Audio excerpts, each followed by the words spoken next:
Leprosy case detection campaign અંતર્ગત તાપી જિલ્લામાં 14 દિવસીય ખાસ ઝુંબેશ ચલાવવામાં આવશે। લેપ્રસી કેસ ડિટેક્શન કેમ્પેન અંતર્ગત તાપી જિલ્લામાં 14 દિવસીય ખાસ ઝુંબેશ ચલાવવામાં આવશે।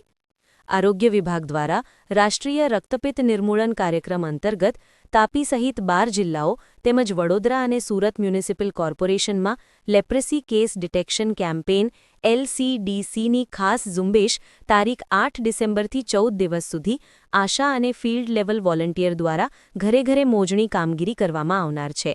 આ તમામ સર્વે સુરત અને તાપી જિલ્લામાં પણ તેની શરૂઆત કરવામાં આવી છે।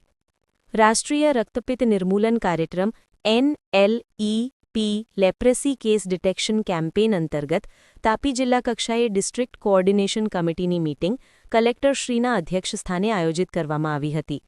કલેક્ટર ડોક્ટર વિપિન ગર્ગે મોજણી દરમિયાન દરેક વ્યક્તિની તપાસ કરી રક્તપિત્તના વધુમાં વધુ વણશોધાયેલ દર્દીઓ શોધી કાઢી સારવાર હેઠળ મૂકવા સૂચન કર્યું હતું।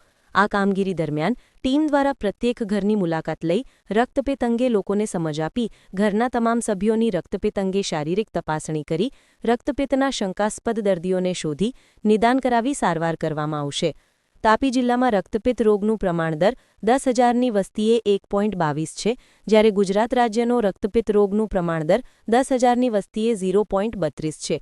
તાપી સહિત 6 હાઈ એન્ડેમિક જિલ્લાઓમાં રક્તપિત્ત રોગનું પ્રમાણદર 1 કરતાં વધારે છે।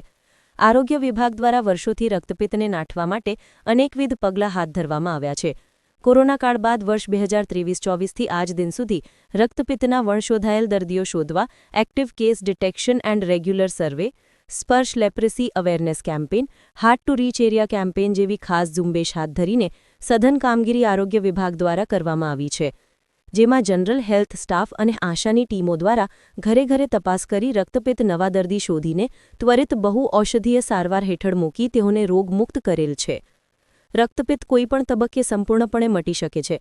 તમામ સરકારી દવાખાના, સબ સેન્ટર, પ્રાથમિક આરોગ્ય કેન્દ્ર, સામૂહિક આરોગ્ય કેન્દ્ર, referral hospital, district general hospital ખાતે MDT એટલે કે બહુ ઔષધીય સારવાર વિનામૂલ્યે આપવામાં આવે છે।